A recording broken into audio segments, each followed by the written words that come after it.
I think most men know when something's off. Not because there's a sudden explosion. Not because someone screams or slams a door. It starts in silence. That eerie, creeping quiet that settles into a marriage like dust in an abandoned room.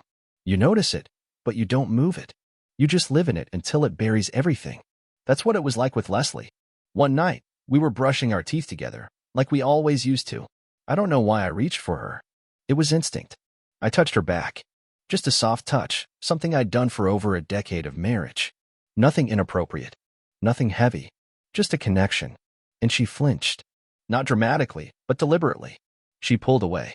Her lips didn't move. Her eyes stayed on the mirror, but her body made it clear. I don't want you touching me. She didn't say it, but she didn't need to. It's wild how you can feel so ashamed from something so small. That night, I lay in bed wondering if I was overreacting. I tried to think of the last time she kissed me first. The last time she reached for my hand. I couldn't remember. So I told myself maybe she was tired. Stressed. Work was intense. Maybe it was nothing. But the next morning, I went to hug her goodbye, and she turned her shoulder to me. She gave me her shoulder. That was the last time I tried. I didn't argue. I didn't beg. I didn't text her a long message asking if she still loved me. I just shut down. Quietly. Completely. I stopped making coffee for her in the morning. I stopped waiting for her to come to bed. I didn't ask where she was going or when she'd be home. I became polite. I became invisible. At first, she seemed relieved. I swear, she smiled more when I wasn't around. She hummed songs while she folded laundry. Started wearing lipstick again, not around me, though. Only when she ran errands. She'd get home and avoid eye contact. Always on her phone. Always laughing in the kitchen with the screen turned away. She used to talk to me about everything. Now she talked to group chats I wasn't in. So I stopped talking. 3 weeks passed like that. No fights. Just absence. A marriage without a pulse. Then, one night, I came home later than usual. Didn't text her. Didn't tell her where I was. I walked through the door and found her pacing the living room, red-eyed and flushed. Like she'd been crying for hours. I expected concern, maybe a "where were you?" But instead she just stared at me and whispered, almost scared. "Why are you doing this to me?" It was the first thing she'd said to me in days. I blinked. Doing what? She stared at me like I'd stabbed her. Ignoring me. Treating me like a ghost. I said nothing. What was there to say? That night, she tried to touch me. She crawled into bed beside me, placed her hand on my chest, leaned into my neck like it was still hers. But I didn't move. She stayed there for a while. Waiting. Breathing. Then she turned away and pulled the blanket over herself like a shield. I didn't sleep. Because here's what she didn't know. I'd already seen her with him. Not physically. Not yet. But I saw the texts. On her smartwatch, while she was in the shower. I didn't snoop. It lit up on the dresser. I saw a name I didn't recognize. I saw the hearts. I saw that had such a good time last night. Still can't stop smiling. I saw the "when can I see you again?" And I knew. I just knew. But instead of exploding, instead of confronting her like a man with a spine would, I did what I always do. I folded inward. I let her live in her lie. I made room for it. I became smaller so she could keep pretending. And maybe that's why she broke. Because when I stopped chasing, stopped begging, stopped holding space for her betrayal, she lost control. She didn't say a word to me the next morning. But she left a note. Not a sweet one. Not even passive-aggressive. Just this, scribbled on the back of an old grocery receipt and pinned to the fridge with a magnet. "If you want to leave, just say it." I stared at it longer than I should have. Not because it hurt, but because it was a performance. She needed me to react, to write something back, to feel something. But I didn't. I just took it down, folded it once, and dropped it in the trash. That afternoon, she came home earlier than usual. Didn't take off her coat. Didn't look at me. She went straight to the bedroom and slammed the door. 10 minutes later, she came out in gym clothes, tighter than usual, makeup freshly applied, and left again without a word. I heard her car screeching down the street like she wanted me to chase her. I didn't. Instead, I sat down and started reviewing the security footage from our doorbell cam. That's how far I'd fallen. I wasn't looking for truth anymore. I was looking for validation. Just something, a small moment, a clue, a gesture that proved what I already knew. And I found it. A man I didn't recognize, sunglasses, black hoodie, cocky stance, leaning casually against her car 2 days earlier, laughing as she walked up. She touched his chest when she passed him the iced coffee she brought him. Her smile wasn't the one she gave me. It was lighter. like she was 17 again. They talked for 10 minutes before she drove him away. There was no sound, just image. But I didn't need audio. Her body said it all. And for the first time in weeks, I actually felt something. Not anger, not betrayal, not heartbreak. I felt pity. For me. For the man who used to be her home. For the idiot who still made her coffee on Saturdays, even when she didn't drink it. For the husband who once stood by her through the lowest point of her life, when her mother died and she collapsed into my arms like a child, and who now didn't even qualify for a goodbye.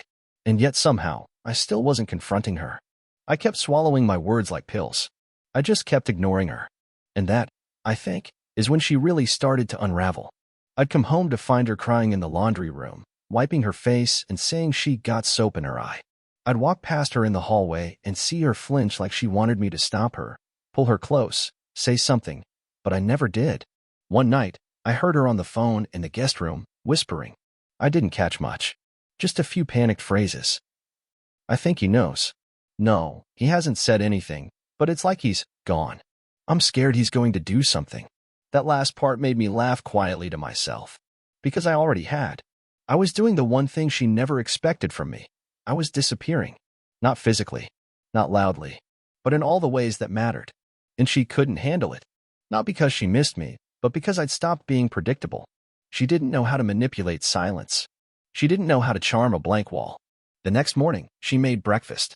Eggs, bacon, toast. My favorite. She even brewed my coffee and set it down in front of me, pretending to scroll through her phone. I watched her out of the corner of my eye, waiting, praying for me to say something. Ask why she did it. Ask who he was. Ask anything. I didn't even look up. I stood up, took my coffee, poured it down the drain, and walked out the front door. She didn't follow me.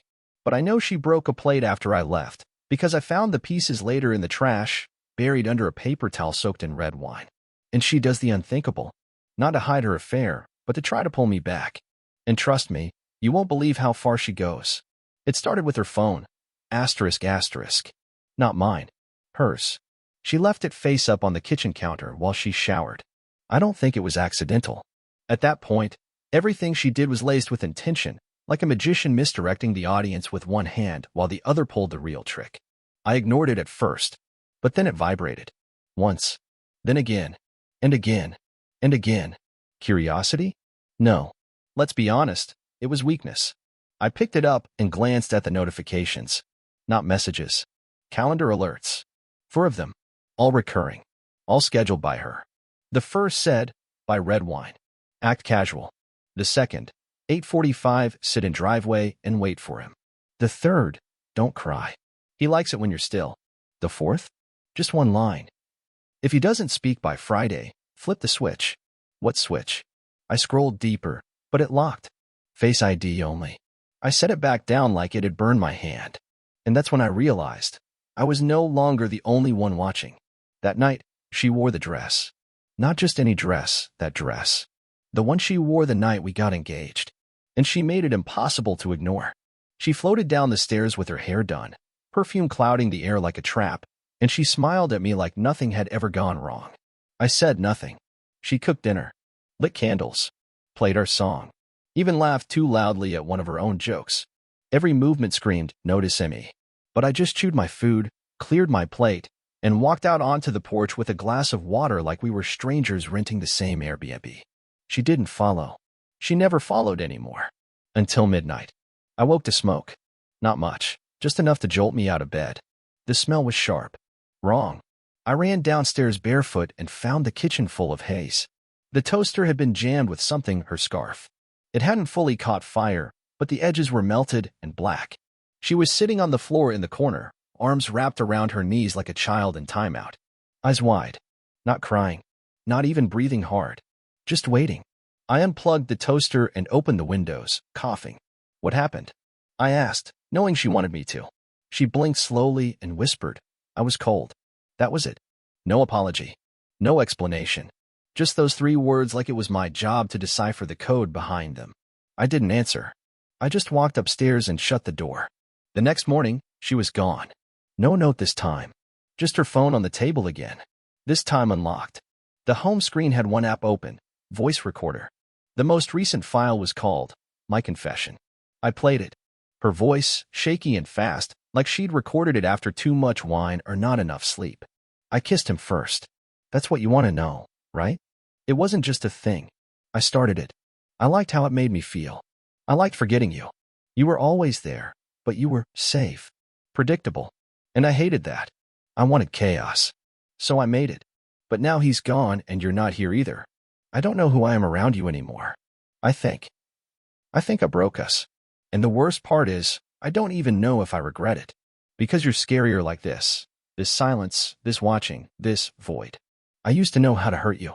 Now I don't even know if you're capable of being hurt. I sat there for a long time after that. Not because I was angry. Not because I wanted to scream or throw her phone or punch a wall. But because I finally understood her. And that scared me more than the toaster ever could. This wasn't about love. Or betrayal. Or fixing anything. It was about control. She lost hers the second I stopped giving her mine. She won't try to hurt me directly, no. She'll try to rewrite me. And when I tell you what she did to my past, you'll see, this wasn't about cheating anymore. This was war. I knew something was wrong the moment I stepped into the garage, ***. It was a Saturday. I'd taken the long way home after buying groceries I didn't need, just to avoid going straight back to her. When I pulled into the driveway, I noticed the garage door was already half open. That never happened. We were obsessive about locking everything. She especially. The woman once double-locked the fridge when we went out of town. But there it was, wide open like an invitation. Or a warning. Inside, it smelled like lemon oil and dust. And everything was moved. Not stolen. Not trashed. Just rearranged in small, nearly imperceptible ways. My tools weren't in their usual drawer. The old camping gear I hadn't touched in years was now front and center on the shelf. Even my high school yearbooks, which I'd buried under other boxes, had been pulled out, stacked neatly in a corner with sticky notes protruding from the pages. That was the first chill. The second came when I opened one of them.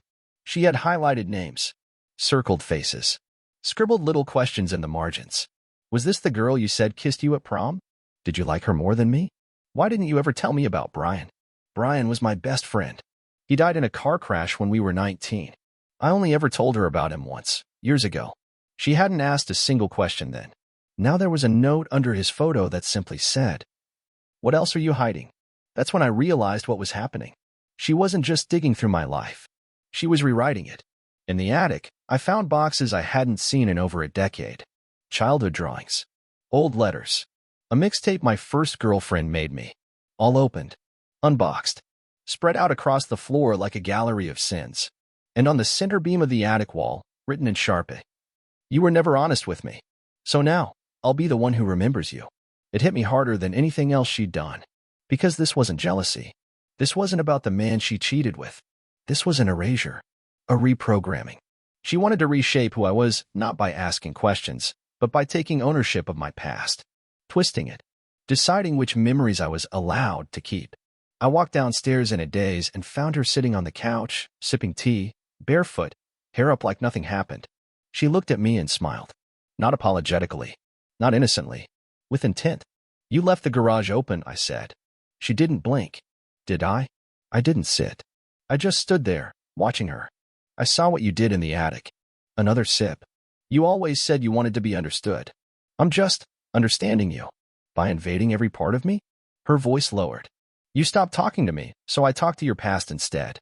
There was no anger in her tone. No accusation. Just a terrifying clarity. Like she'd crossed some invisible line and didn't even feel the wind of it. "I'm not a mystery to solve," I said. "You used to be," she whispered. "And I love that. But then you turned into a closed door. So I opened it. I left the house that night. I didn't pack.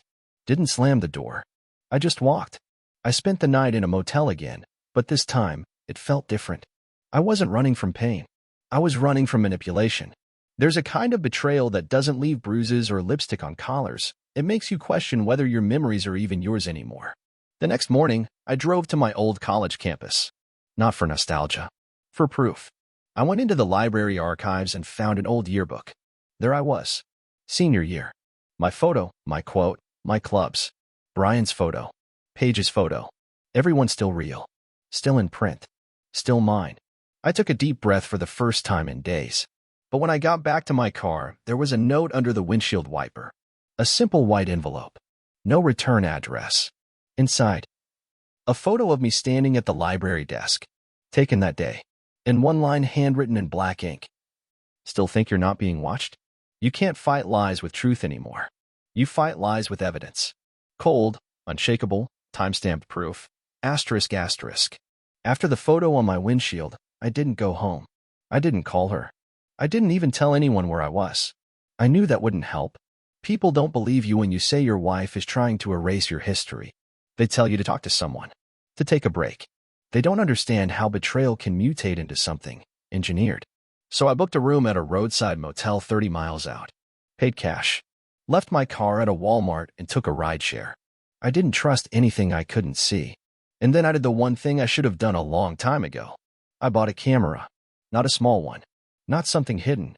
No, I wanted her to see it. I wanted her to know she wasn't the only one documenting now. The next morning, I returned home and set it up in the living room, right on the mantle. Red light blinking. Obvious. Unmissable. A message. She was in the kitchen when I came in. Her back was to me, humming something. Eggs in the pan. Hair tied back in a way that used to make my chest ache with love. Now, it made my skin crawl. She turned, saw the camera, and for a fraction of a second, she froze. Then, just as quickly, she smiled. New hobby. New boundary, I said. She brought me a plate. I didn't touch it. She sat across from me and began eating her own as if we were just a couple with communication issues, not an unfolding psychological chess match. You're recording us, she said between bites. I'm recording the silence, I replied. She laughed softly, like that was clever. But her hands trembled just enough for me to catch it. For the first time, she was the one unsure of her footing. And that's when the tide began to turn.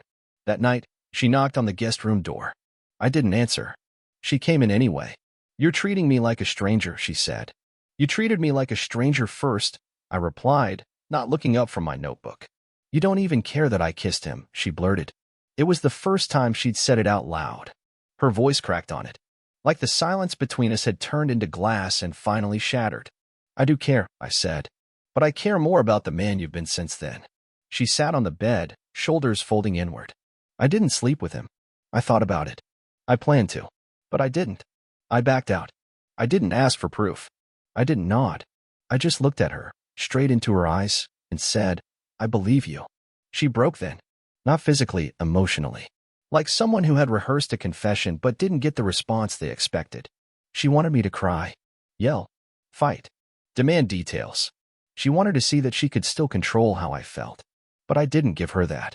Instead, I turned the notebook around and showed her what I'd written. It wasn't a journal. It was a timeline. Dates. Behavior. Patterns. Everything I'd been documenting since the first moment she pulled away from my hand in the bathroom mirror. All of it, laid out cleanly. Like a report for someone else to read. Like I was building a case. And I was. You think this is revenge? I asked. It's not. It's just clarity. She looked genuinely disturbed. Like the wires in her head had crossed and sparked. She stood up slowly and backed away toward the door. You're trying to punish me, she whispered. No, I said. I'm just done forgetting. She didn't speak to me for 2 days. But she watched me. I felt her eyes on me when I passed by. She started locking her phone again. She turned off her location sharing. Her routine shifted. She took phone calls in the car with the engine running. Left without saying where she was going. Came back smelling like a hotel lobby. That neutral, recycled air scent that can't be mistaken for anything else. I didn't ask. I didn't follow. Instead, I kept recording. Until one night, I caught her standing in front of the camera. Alone. In the dark. She didn't know it was on. She stared at it. Moved closer. And then, slowly, she whispered, I think he's not my husband anymore. She stood there for a full minute, just breathing. Then she said something that will stay with me for the rest of my life. If he's documenting me, does that mean I was right to erase him first? That's when I knew. She wasn't trying to win me back. She was trying to win the narrative. I find the one place she never touched, the place where the real truth had been hiding the entire time. Not in her actions, not in my memory, but in someone else's voice. You don't realize how much of your life is memory until someone starts rewriting it while you're still awake. Asterisk asterisk. After hearing her whisper to the camera, if he's documenting me, does that mean I was right to erase him first? I knew I wasn't dealing with betrayal anymore. This wasn't a love story gone wrong. This was a quiet coup against who I was, and I had allowed it to go on too long. That same night, I pulled out every physical box I had left of my life before her. Old photos, handwritten notes, VHS tapes, my father's letters, birthday cards from people who've long since left my orbit. Not because I missed them, because I needed to verify them, to make sure those things happened, because the gaslighting had gotten surgical. A week earlier, she said something so small, I almost didn't catch it. You never had braces, right? I laughed. Of course I did. For 2 years. Junior high. You don't remember the photos? She tilted her head. We've been through all the albums. I don't remember seeing them. She was right. They weren't there anymore. And that's when I stopped trusting even my own past. So I took a risk. I called someone I hadn't spoken to in years. Someone she didn't know. Someone safe. I drove 6 hours to see him. My childhood best friend, Kenny. A man I lost contact with after he moved to Colorado and married someone I couldn't stand. He opened the door like we were still 12, grinned wide, and said, "Dude, you look like hell." I stepped inside and got to the point quickly. "I think she's messing with my memory." He blinked. "Your wife. She's moved my stuff, changed my files, brought up moments from my life and claimed they happened differently. Things I said at 17. Girls I dated. She's referencing things I've never told her." Kenny's smile faded. He nodded slowly.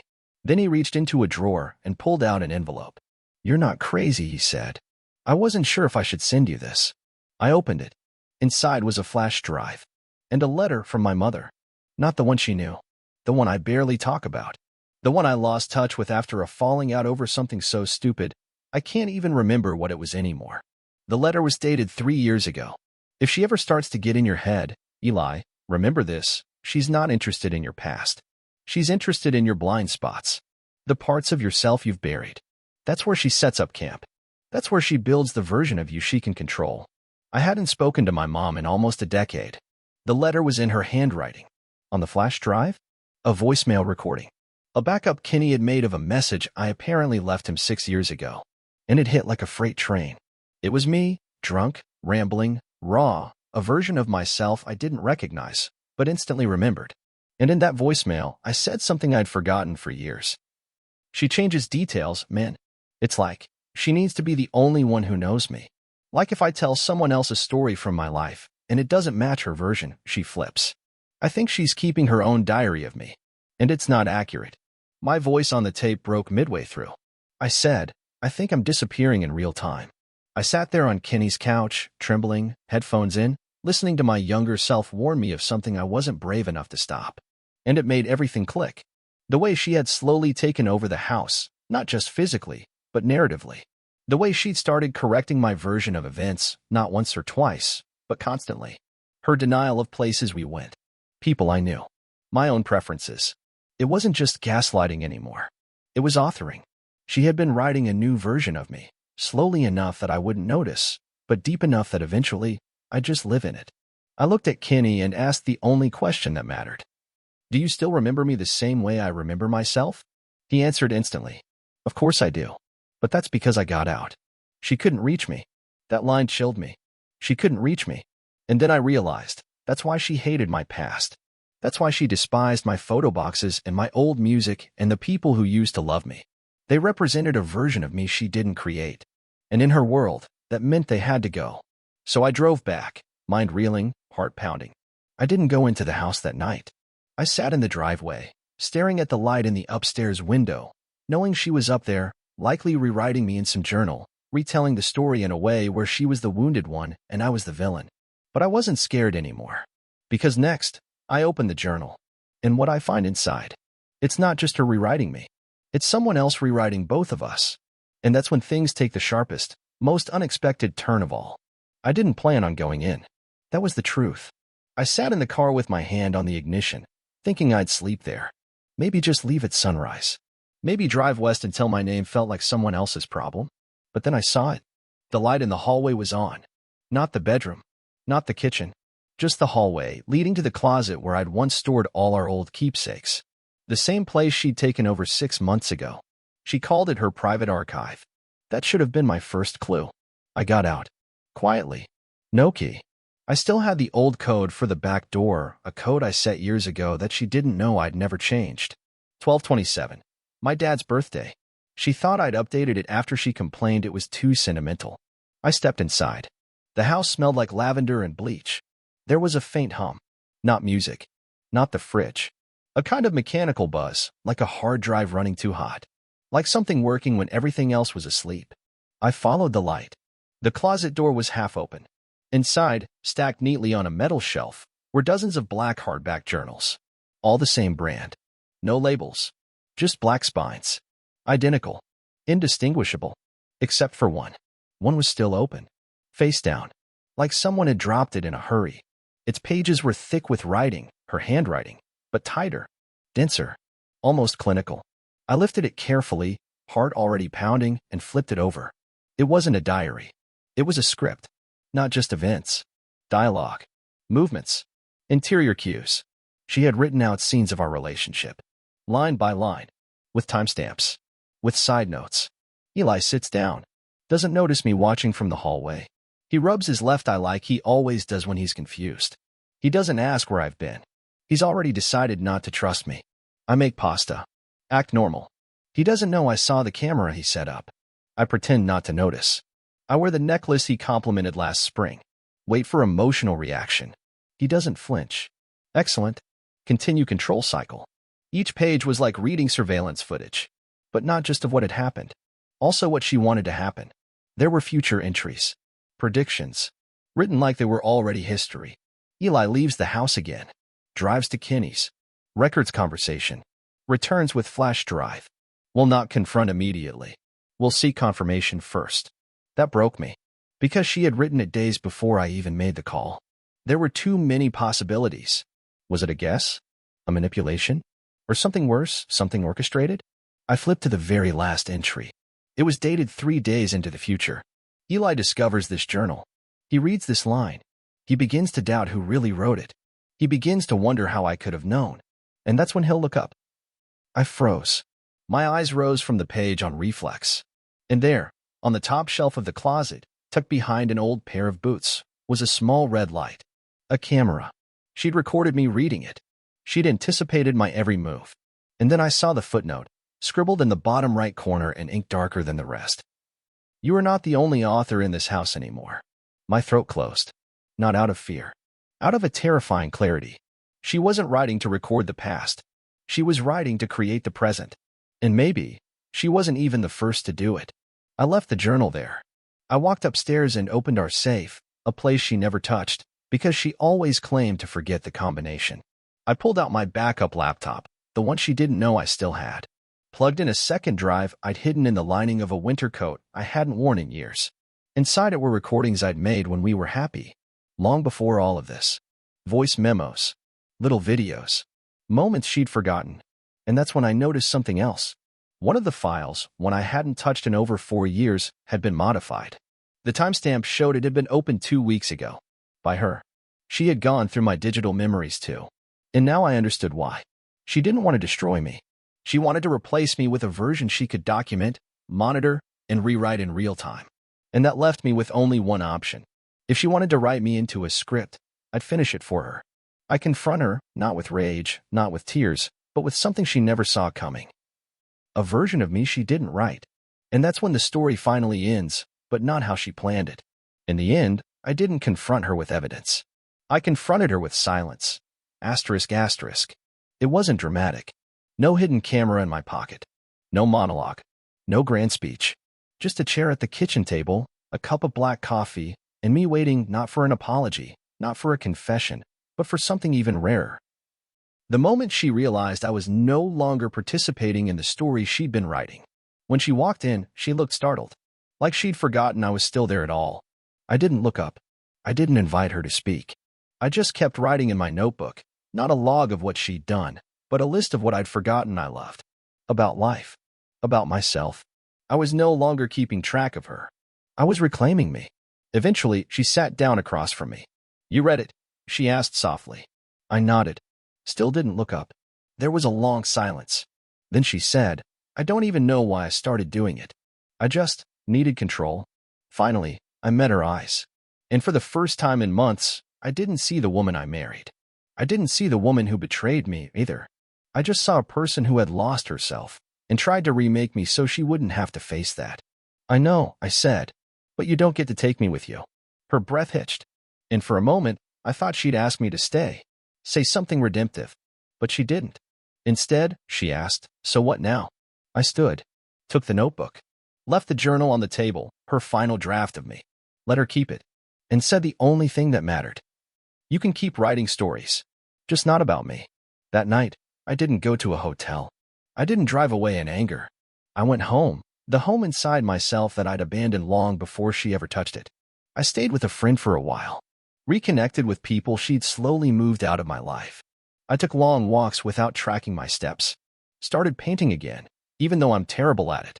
And one morning, something wild happened. I laughed, not because of her, not despite her, but because the air felt new, and I realized the story wasn't over. It was just mine again. Months passed. I signed the papers. She didn't fight. I never made a dramatic post, never sent the recordings to anyone, never tried to expose her. Because the real victory wasn't about proving she did something wrong. It was about knowing I could still live right, with honesty, with peace, with memory intact. I'm not perfect. I'm not healed completely, but I'm me again.